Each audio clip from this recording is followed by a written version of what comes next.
Bonjour à toutes et à tous et bienvenue pour cette nouvelle vidéo. Euh, donc rapidement, je vais revenir sur ce que je voulais vous dire concernant ce film Le Monde d'après de Netflix. Puisque dans ma précédente vidéo, vous l'avez vu, le dernier fichier vidéo était complètement corrompu, donc j'ai pas pu l'intégrer dans le montage final. Donc je vais revenir rapidement sur cette analyse.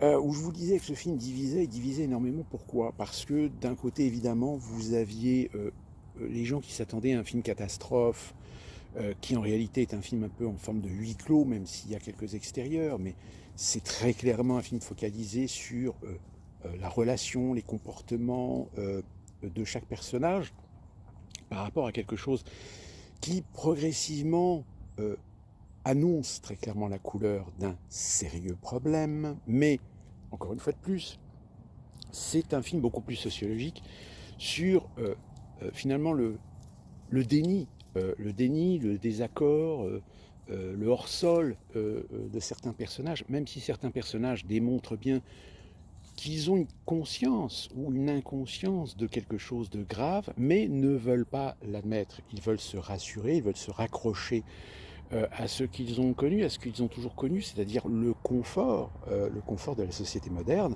alors que ce confort est déjà bien perturbé, puisque dès le démarrage du film, dès qu'ils arrivent dans cette fameuse maison, euh, ils n'ont plus d'internet, il n'y a plus de chaîne de télévision, et puis il va y avoir cette fameuse scène de la plage. Je ne spoil pas pour ceux qui n'ont pas vu le film, euh, mais qui même avec cette scène, avec ce dont ils sont témoins, ils ne sont pas du tout dans cet instinct de survie. Ils ne sont pas du tout dans cet instinct de s'inquiéter de la situation. Hormis évidemment le personnage qui est joué par Ali, qui lui c'est tout le contraire. Dès le départ, il sait ce qui est en train de se passer. Mais pareil, il essaie désespérément de trouver un signe qui puisse lui donner l'espoir que non, que c'est pas ce qui est en train de se passer. Et au final, c'est bien ce qui est en train de se passer. Donc voilà, je vous invite vraiment à aller voir ce film parce qu'il est très intéressant et vous comprendrez pourquoi il y a beaucoup de gens qui détestent ce film. Parce que j'ai plutôt l'impression que soit ils n'ont pas compris le fond et le sens et l'essence même du film, ou peut-être aussi parce qu'ils se retrouvent un petit peu dans certains personnages. Et évidemment, dans le film, c'est un peu une sorte de critique. Une critique de la société moderne, une critique du tout connecté, du tout numérique. Et justement, euh, sans vraiment le dénoncer, le film démontre bien le problème. Le problème de quelque chose qui est connu, hein, qui est analysé très souvent. Il y a souvent des scénarios qui sont organisés avec différentes sociétés publiques et privées, que ce soit en Europe, que ce soit aux États-Unis, etc. C'est-à-dire le problème de ce qu'on appelle la liquidation, plus clairement. La liquidation, c'est tout simplement une attaque. Alors une attaque qui peut être terroriste, qui peut être malveillante, ou qui peut même être un false flag, hein, commis par un État, qui consiste tout simplement à couper tout, à tout couper, c'est-à-dire couper tous les moyens de communication, couper tous les systèmes numériques, couper l'Internet, couper tous les... C'est finalement vous vous retrouvez comme peut-être étaient ou vivaient les gens jusqu'à la fin du 19e siècle, début du 20e siècle, c'est-à-dire avec le matérialisme proche, c'est-à-dire avec les choses les plus terre-à-terre de vos environnements. Euh, ce que malheureusement aujourd'hui, on est très clairement en face d'individus qui, une fois qu'ils n'ont plus leur téléphone, qui n'ont plus d'internet, qui n'ont plus de réseaux sociaux, sont complètement paumés, voire même hystériques. Et d'ailleurs, le personnage de la gamine, et je ne vous spoil pas la fin du film, mais apparemment il y a beaucoup de gens qui n'arrivent pas à comprendre la fin du film, alors que la fin est très claire. Euh, et donc, pour terminer là-dessus, je vous invite vraiment à voir ce film, tout en ayant en tête que le fond du film, c'est-à-dire la dramaturgie du film, de la situation dans laquelle ces personnages sont exposés et confrontés, euh, c'est aujourd'hui un risque qui est connu.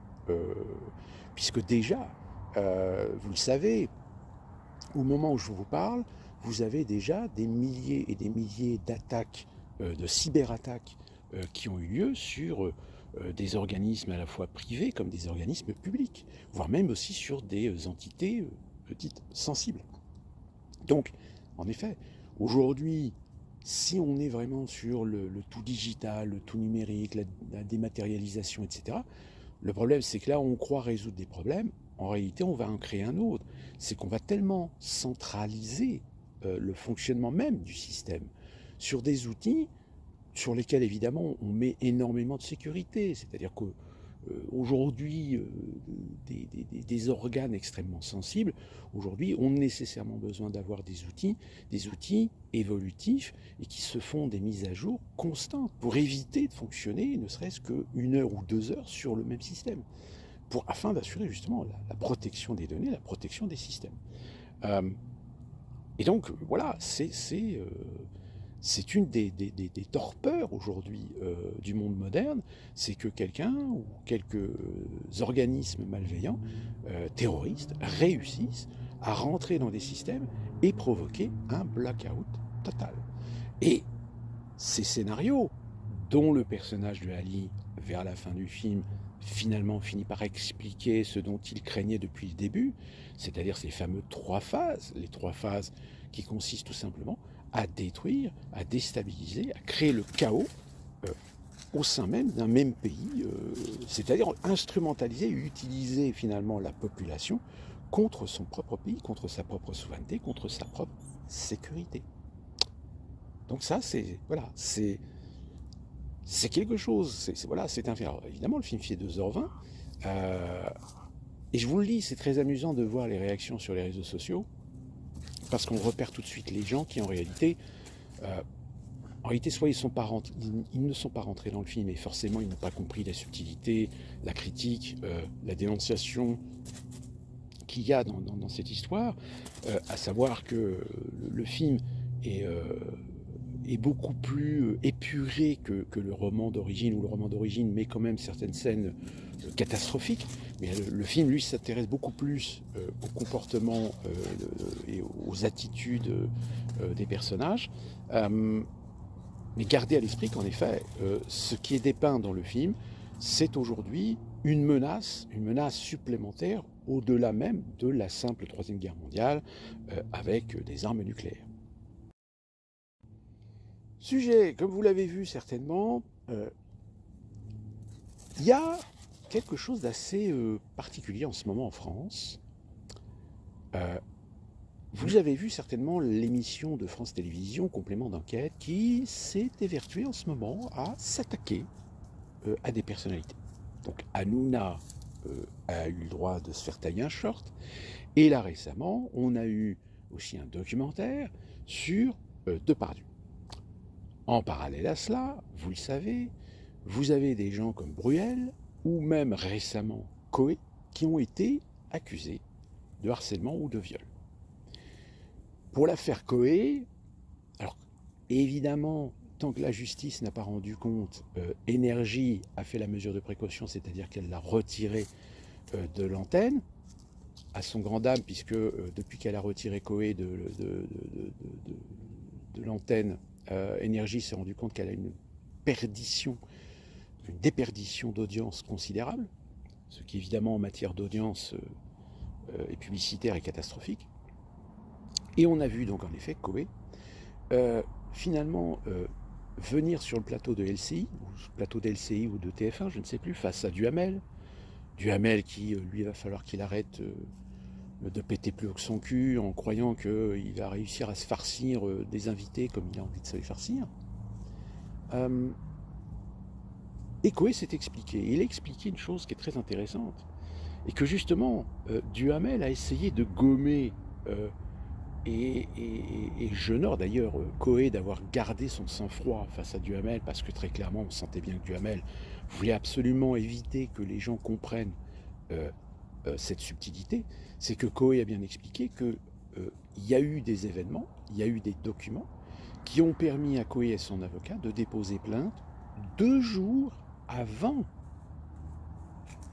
que la première victime ait déposé plainte. Et Coé explique bien, il dit pour l'instant, la justice, l'enquête fait son cours, mais qu'il est clair que lui, il a déposé plainte contre tentative d'extorsion en bande organisée. Ça veut dire ce que ça veut dire. Ça veut dire quoi? Ça veut dire que, apparemment, je dis bien apparemment, cette jeune femme et 2 autres plaintes qui sont survenues par la suite seraient potentiellement plus ou moins menées par le bout du nez par des gens qui voudraient tout simplement essayer d'extorquer de l'argent à Koé en le menaçant, en lui faisant peur, de l'accuser de harcèlement ou de viol. Alors la tactique, on la connaît, sauf que le problème, c'est que cette tactique, aujourd'hui, elle est un peu atténuée parce qu'on a sacralisé le fameux MeToo. Alors, attention, ne me faites pas dire ce que je n'ai pas dit. Ce que je dis, c'est que malheureusement, la justice a un rôle très ingrat. Elle a un rôle très ingrat parce que dans certaines situations, elle est obligée d'essayer de trouver la vérité. Elle essaye de prêcher le faux du vrai et le vrai du faux. Elle essaye de trouver des éléments qui puissent déterminer si oui ou non la victime est sincère, ou si au contraire, elle fait une tentative d'extorsion, c'est-à-dire en accusant à tort une personne de l'avoir violée, de l'avoir harcelée, alors qu'en réalité, l'enquête, la justice, les témoins de moralité n'apportent absolument pas du tout de crédit à l'accusation. Et je pense que Koé, peut-être que je me trompe, mais Koé ne fait pas partie de ces célébrités qui abusent de leur réputation pour obtenir des avantages en nature ou essayer d'abuser de la naïveté de certains de leurs fans pour avoir des relations sexuelles. Je ne dis pas que c'est pas impossible, mais je dis attention, raison gardée. Et jusqu'à preuve du contraire, je rappelle quand même que la justice proclame qu'une personne est innocente tant qu'elle n'est pas reconnue coupable.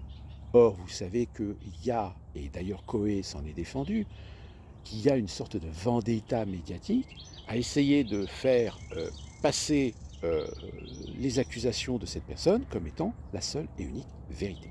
Alors évidemment, sur ce genre d'affaires, il faut être extrêmement prudent. Prudent pourquoi? Parce que on n'est pas là, on n'est pas dans l'affaire, on n'est pas dans le dossier, on n'est pas dans les témoignages pour juger de la personne, si ce n'est peut-être avoir un parti pris. Parce qu'on déteste cette personne, donc forcément, si on la déteste, c'est que c'est vrai.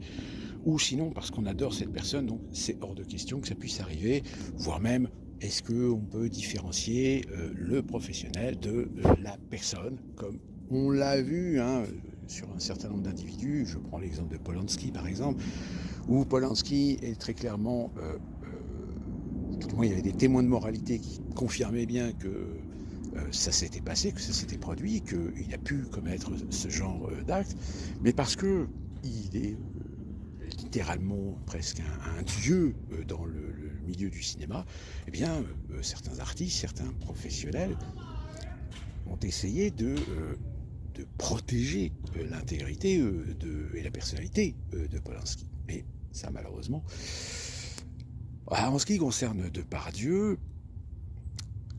c'est Gérard Depardieu. Donc forcément, quand France Télévisions fait un reportage en complément d'enquête sur Depardieu en montrant des images qui évidemment peuvent choquer, j'entends bien. Mais je rappelle, c'est Depardieu. C'est un Depardieu épicurien qui n'en a plus rien à foutre et qui se comporte comme il a envie de se comporter. Donc évidemment que ça choque. Évidemment qu'il a le propos parfois un peu très misogyne même parfois. Mais j'ai envie de dire, quand on a la carrière de Depardieu et quand on s'appelle Gérard Depardieu, qu'est-ce qu'on en a à foutre? On n'en a rien à foutre puisqu'on sait pertinemment de toute façon, on ne plaît pas à certaines personnes. On n'en a rien à foutre parce que quand on a préféré la Russie plutôt que la France, quand on a eu des propos qui n'ont pas plu à certaines intelligentsias parisiennes, celle-ci, oui, elle voudrait bien massacrer, elle voudrait bien détruire le Depardieu. Alors, qu'est-ce qu'au final on pourrait éventuellement retenir de cette affaire? J'ai envie de dire tout simplement, attendre. Attendre ce que la justice va ressortir de cette affaire. Et finalement, Koé peut-être va certainement être lavé de tout soupçon, puisqu'il va être démontré qu'en effet, il a été victime d'une tentative d'extorsion organisée. Mais ce qui, malheureusement, dans beaucoup de cas, c'est que si vous avez beaucoup de médias, beaucoup de réseaux sociaux qui se sont emparés de l'affaire, ils seront presque seulement un quart à annoncer que finalement Koé est complètement lavé de tout soupçon. Tous les autres, même ceux qui ont été très subjectifs, qui ont été très accusateurs, et qui n'ont pas du tout même respecté la présomption d'innocence, eux ne feront pas d'article. Mais par contre, je vais vous dire une chose. Si Koé est lavé de tout soupçon, et qu'il est remis à l'antenne de l'énergie, je peux vous garantir qu'une chose, que Koé n'a pas sa langue dans sa poche, et qu'à mon avis, il y a certains médias qui vont s'en prendre, mais alors, plein la gueule, et à raison.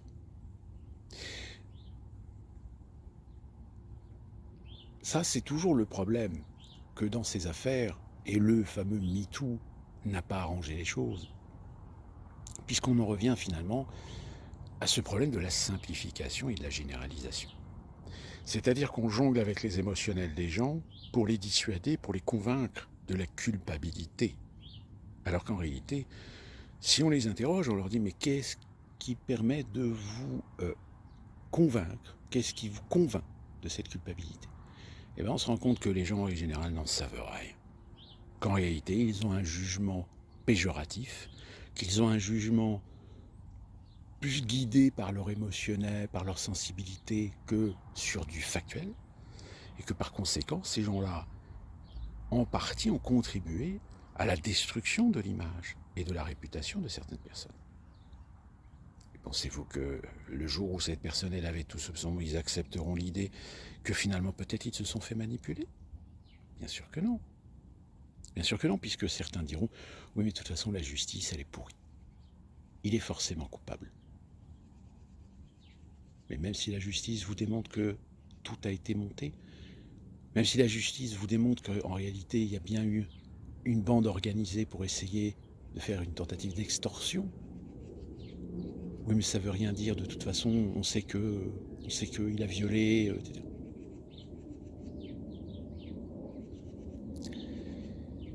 Et enfin, je vais terminer avec une disparition. Vous l'avez peut-être vu, si vous êtes adepte de YouTube, la chaîne Villebrequin de Pierre Chabrier et de David Ney, ils ont décidé d'arrêter. Alors que quand même, c'est aujourd'hui une des chaînes YouTube françaises qui font partie du top des plus grosses chaînes, des meilleures chaînes. Qui plus est, une chaîne qui était sur un segment où il existe d'autres youtubeurs, mais eux, ils ont réussi à conquérir le game, qui était vraiment tout autour de l'automobile. Ils ont eu beaucoup de succès, ils ont eu un challenge, c'est-à-dire transformer le fameux multiplat en un véritable bolide de course. Ils ont même réussi à organiser le fameux Merguez Show qui avait rassemblé je ne sais plus combien de personnes. Enfin, ça a été un succès tellement énorme que toutes les voies de communication dès le matin pour accéder à ces festivités étaient littéralement bloquées. Alors ils expliquent dans une vidéo les raisons pour lesquelles ils arrêtent cette chaîne. Ils expliquent que chacun de leur côté, ils vont continuer à faire du contenu. Mais il y a une autre affaire qui les concerne, c'est qu'il y a eu une plainte et ils vont devoir passer devant le tribunal parce qu'ils avaient fait une vidéo où ils avaient utilisé différents types d'armes à feu de différentes catégories pour vérifier la résistance de véhicules blindés. Alors ils vont devoir répondre devant la justice parce que déjà ils ont utilisé des armes alors qu'ils n'ont pas de permis et qu'en plus de ça ils ont eu un collaborateur qui lui a un permis de port d'armes, mais enfin permis d'utiliser une arme ou permis de port d'armes, mais qu'apparemment il n'avait pas de permis pour posséder toutes ces armes de différentes catégories. Alors même si dans la vidéo ils ont fait la vidéo avec toutes les mesures de sécurité qui s'imposent, et que par conséquent le contenu n'a pas quelque chose de préjudiciable en soi ou de risqué, force est de constater qu'il y a forcément quelqu'un qui leur en veut. Est-ce que finalement leur succès a tellement jalousé que quelqu'un a été chercher une petite bête législative pour les emmerder? Allez savoir. Le fait est que si vous connaissez ces deux youtubeurs et si vous les appréciez, vous les retrouverez l'année prochaine puisqu'ils ont fait une saison de Top Gear France. Mais on va voir comment leur carrière va évoluer finalement. Mais c'est dommage parce qu'en effet cette chaîne était une chaîne assez divertissante et puis en plus de ça permettait de énormément vulgariser toutes les technologies concernant l'automobile, même l'histoire de certaines marques. Si vous ne les connaissez pas, je vous invite à aller voir leur chaîne. Leur chaîne va continuer à exister avec toutes les vidéos et tous les contenus qu'ils ont faits. Et puis nous, on se retrouve très prochainement pour une autre vidéo. Et je vais juste terminer par cette information qui vient juste de tomber. Vous savez qu'aux États-Unis, je vous ai dit, il y a beaucoup d'Américains progressistes qui aujourd'hui manifestent pour la Palestine. Et contrario évidemment de ce que Biden aujourd'hui est positionné officiellement, c'est-à-dire à 100% derrière Israël. Sauf que là, il y a un communiqué de la Maison-Blanche qui est tombé en disant que Israël ne peut pas gagner au vu des circonstances et de la situation concernant la Palestine. Tiens. Est-ce que tout d'un coup les démocrates se sont rendus compte qu'ils étaient en train de se tirer une balle dans le pied pour l'année prochaine? Même le chien, il est d'accord avec moi. Ici qu'on se retrouve pour une prochaine vidéo. Portez-vous bien.